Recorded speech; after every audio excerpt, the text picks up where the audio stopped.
Welcome to the channel Easy Trick for the computer science student and as well as those students who learn something new in the computer science field. So that particular tutorial is the extension part of the process management part 2, because I was already discussed about all the things related to the CPU scheduling algorithm like arrival time, waiting time, burst time, and what is the actual waiting time. The video is available into this channel and under this link. So firstly you see the first part, after that you see the extension part, and after that you will enter into the part 2. और इन सब के बाद आप इस algorithms वाले part को देखोगे तो आपको ये चीज़ें समझ आएंगी कि CPU शेड्यूलिंग के जो एल्गोरिथम्स होते हैं वो होते क्या है।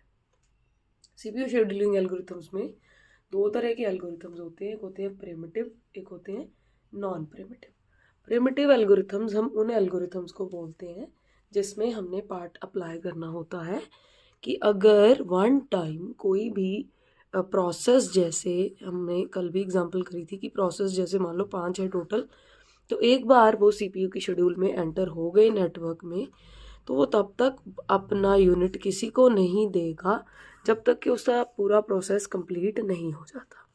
बट नॉन प्रिमिटिव क्या कहता है कि नॉन प्रिमिटिव में टर्न वाइज सबको अपना अपना पार्ट प्ले करने के लिए एक पार्ट मिलना ही मिलना है, और अगर किसी की शॉर्टेस्ट जॉब आ गई, मान लो किसी के पास कोई कम टाइम वाला काम है तो वो उसको पहले दे देगा, मीन्स कि वो हाईएस्ट प्रायोरिटी पे आ जाएगा और लोएस्ट प्रायोरिटी पे नहीं रहेगा। ठीक है। नॉन प्रिमिटिव के अंदर हमारे एल्गोरिथम्स आते हैं राउंड रॉबिन, जो पूरा का पूरा राउंड लगा के आप एंट्री कर सकते हो, और प्रिमिटिव के अंदर हमारे एल्गोरिथम्स आते हैं first come first serve and आपका shortest job first. They both are under the preemptive operating system, and जो राउंड रॉबिन है वो हमारा नॉन प्रिमिटिव है। ऑलरेडी वैसे टाइम शेयरिंग ऑपरेटिंग सिस्टम में ये चीज़ें डिस्कस हुई हैं, बट इसमें हम डिटेल में देखेंगे कि प्रिमिटिव एल्गोरिथम अगर वर्क करता है with the first part first come first serve, means कि सबसे पहले कौन एंटर होगा और कौन बाहर जाएगा, that is the primitive part. और इसमें क्या होता है कि this is the very supportive non primitive, और थोड़ा सा ईजी है इम्प्लीमेंटेशन में कि आप एक बार एंटर कर रहे हो तो आपको ज़्यादा टाइमिंग में डिस्कशन नहीं करनी पड़ती। बट हाँ, वेटिंग टाइम इसमें क्वाइट हाई होता है, क्योंकि एक बार जब आप एंटर कर जाते हो तो आपका वेटिंग टाइम अगर बढ़ता जा रहा है तो वो क्वाइट हाई हो गया ना। अभी हम इसको प्रोसेस से देखते हैं कि कैसे हाई होता है। एग्जाम्पल ले लेते हैं एक न्यूमेरिकल की।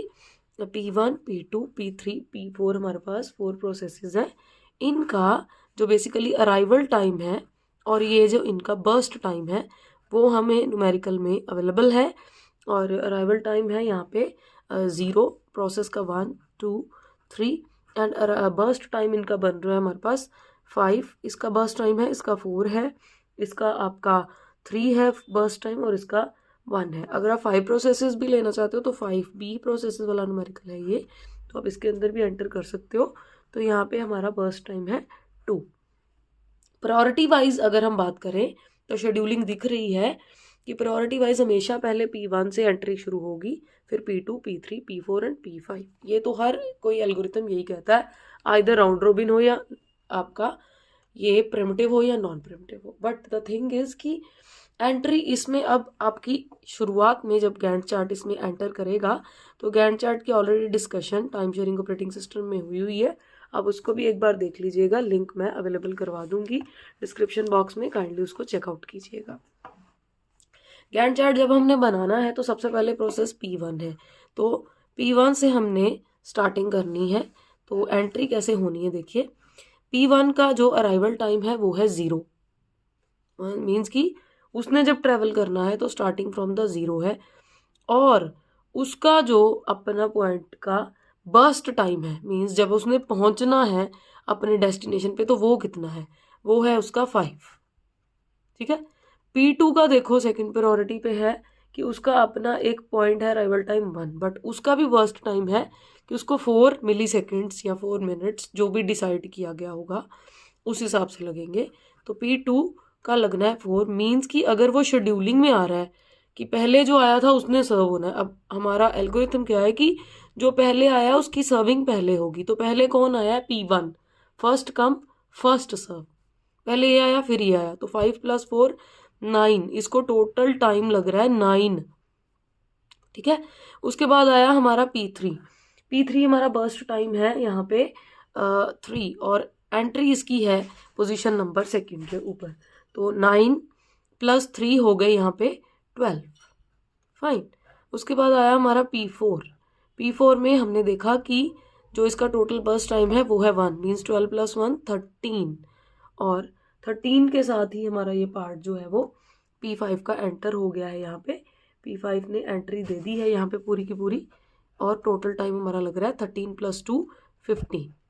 ये है फर्स्ट कम फर्स्ट सर्व का शेड्यूल, जो कि हम मेजर गैंट चार्ट में एंटर करवाते हैं। अब हमें अगर न्यूमेरिकल में उन्होंने बोला हो कि डिस्ट्रीब्यूशन इसकी वेटिंग टाइम भी दिखाओ और इसका टर्न अराउंड टाइम भी दिखाओ, तो वो कैसे हमने फाइंड आउट करनी है, अब उसकी बात कर लेते हैं। देखिए, वेटिंग टाइम जब फाइंड आउट करना है तो वेटिंग टाइम क्या कहता है कि waiting time equals to total time, नहीं, जो मीन्स स्टार्टिंग टाइम है। अगर हम स्टार्टिंग टाइम करते हैं, जो आपका स्टार्टिंग पे टाइम लग रहा है, स्टार्टिंग टाइम माइनस जो हमने अराइवल टाइम, मीन्स जो एंड का टाइम उसको लगा, अराइवल टाइम भी बोल सकते हो, एंड टाइम जो लगा। जैसे मैं आपको अभी दिखाती हूँ कि क्या इसका मीनिंग हुआ।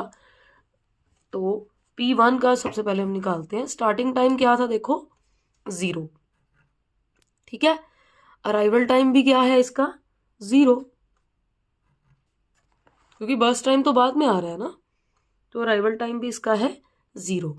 इसको कोई भी वेट नहीं करनी पड़ रही, ये वेटिंग में जा ही नहीं रहा प्रिमिटिव के हिसाब से कभी भी, क्योंकि ये सबसे पहले नंबर पे था, तो इसका तो वेटिंग टाइम स्टार्टिंग में ही हमें मिल गया है कि इसका है 0। अब हम निकालते हैं P2 का कि उसका कितना, उसको अपने अलावा उसको टोटल कितनी वेट करनी पड़ी। देखिए, P2 का स्टार्टिंग टाइम यहाँ पे है 5, ठीक है, और उसका अराइवल टाइम क्या था? 1। ये देखो, तो यहाँ पे इसको 4 मिली सेकेंड या जो भी है अवेलेबल होगा, हम देखते हैं कि क्या अवेलेबल है। वैसे मिली सेकेंड ही है, तो मिली सेकेंड इसको लगेंगे, इसको तो कोई लग ही नहीं रहा। आगे निकालते हैं P3 का। P3 का टोटल टाइम, स्टार्टिंग टाइम क्या है? 9, और इसका अराइवल टाइम क्या था? 2। 9 - 2 हमारे पास आ गए 7 मिली सेकेंड्स।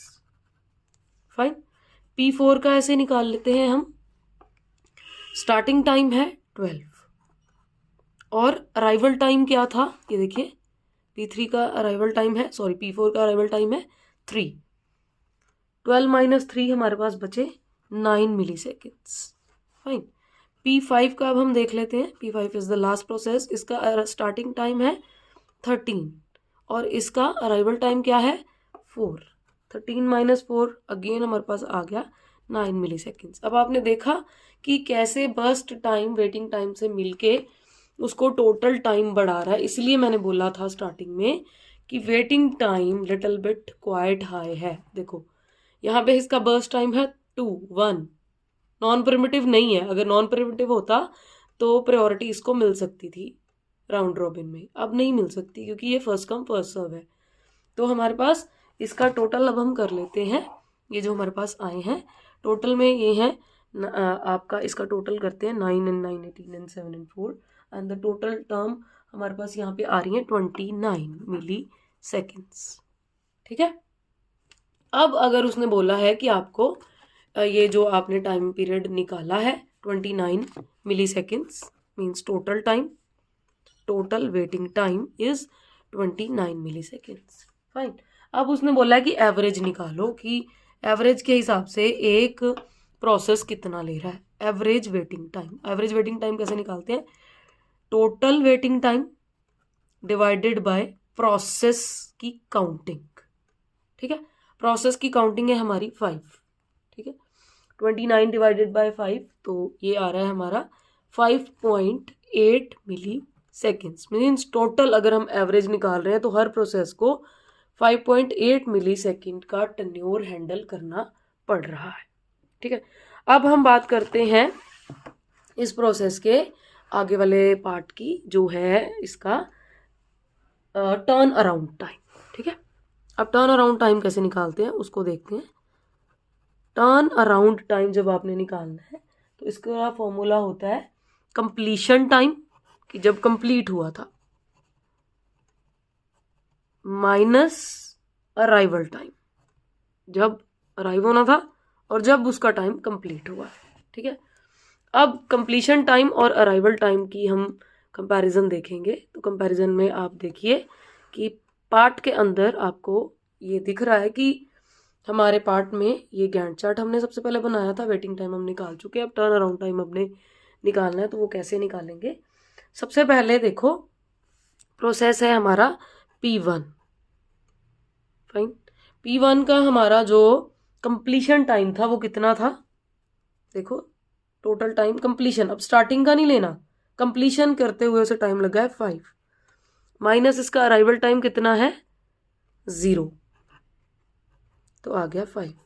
आगे P2 का कंप्लीशन टाइम कितना है 9, अराइवल टाइम कितना लगा इसको 1, तो ये आ गया 8, ये 5 मिली सेकेंड्स, ये 8 मिली सेकेंड्स। ऐसे ही P3, इसका टोटल टाइम कितना लगा था इसको कंप्लीशन के लिए काम को 12, माइनस इसका अराइवल टाइम है 2, तो ये आ गया 10 मिली सेकेंड्स।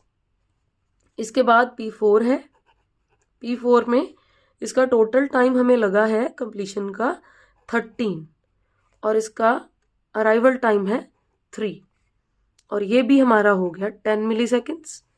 आगे है P5 को कितना टाइम लगा, देखिए इसको टर्न अराउंड में 15 मिनट्स लगे हैं पूरे, और इसका अराइवल टाइम है 4, तो ये आगे 11 मिली सेकेंड्स। ठीक है, अब ये आपने देख लिया कि टर्न अराउंड टाइम मीन्स कि टोटल प्रोसेस को जब वो टर्निंग मिल रही है कि कंप्लीशन होनी है तो उसको पूरे 5 मिली सेकेंड लगने हैं, देखो।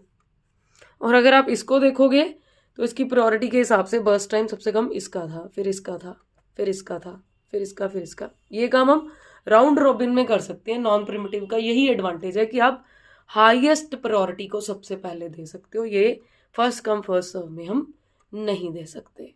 ठीक है, तो टर्न अराउंड टाइम हमारा ऐसे निकल जाता है। अब टोटल टर्न अराउंड टाइम अगर आपने देखना है तो इन सबको आप ऐड करके देख सकते हो। इसका ऐड आ रहा है हमारा 10, 10, 20 एंड टोटल करके हमारा आ रहा है 44 मिली सेकेंड्स। अगर उन्होंने आपको ये भी बोला हुआ है कि एवरेज निकाल के दीजिए कि एवरेज टर्न अराउंड टाइम कितना लग रहा है, तो उसका फॉर्मूला बहुत सिंपल है, total turn around time and divided by total process, जितने प्रोसेस शेड्यूलिंग में एंटर किए थे। अब टोटल टर्न अराउंड टाइम हमारा क्या है 44, और टोटल प्रोसेसेस कितने एंटर हुए हैं 5, एंड ये हमारा टोटल एवरेज यहाँ पे निकल रही है 8.8 मिली सेकेंड।